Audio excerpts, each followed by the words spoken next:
अस्सलाम वालेकुम, मेरा नाम है फैज़ान शफ़ी। अच्छा, ये वेलवेट के ट्राउज़र आए हुए हैं, ठीक है, इलास्टिक ट्राउज़र होते हैं ये। इसका थोड़ा सा माल मैं आपको साइड से दिखा रहा हूँ, तो वीडियो पूरी देखिएगा। आप चैनल पर नए हैं तो चैनल को सब्सक्राइब कर लीजिए ताकि हर आने वाली वीडियो तक पहुँच सके। माल देखें, बहुत ही ज़बरदस्त साफ़ सुथरा नज़र आ रहा है। विलोर ट्राउज़र करके आया हुआ है। मैं आपको इसका भी एक स्टिकर पे जो लिखा हुआ है वो भी दिखा देता हूँ। माल आप इसका चेक करें, सारा जो है इसमें कलरफुल माल नज़र आ रहा है। और वेलवेट वाला है, विलोर भी कहा जाता है इसको। ये देख लें, कंडीशन, क्वालिटी, हर चीज़ बहुत ही ज़बरदस्त है इसकी, और सारा कलरफुल इसके अंदर माल होगा। 45 किलो इसका वज़न है। बहुत ही मुनासिब रेट पे आपको मिल जाएगा, ठीक है।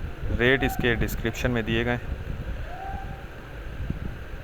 ये देख लें, माल ये अमेरिकन होता है और पैकिंग जो है जोन की होती है। देख लें, विलोर लास्टिक पैंट, ठीक है, विलोर लास्टिक पैंट, विलोर वेलवेट को भी कहा जाता है, तो विलोर लास्टिक पैंट है ये। ऑर्डर करने का तरीका ये है कि स्क्रीन पर नंबर चल रहा है, आप व्हाट्सएप पर कांटेक्ट करके हमें अपना ऑर्डर बुक करवा सकते हैं। पेमेंट प्रोसेस हमारा एडवांस होता है और पूरे पाकिस्तान में हम ट्रक अड्डे के ज़रिए माल बिल्टी करवा देते हैं।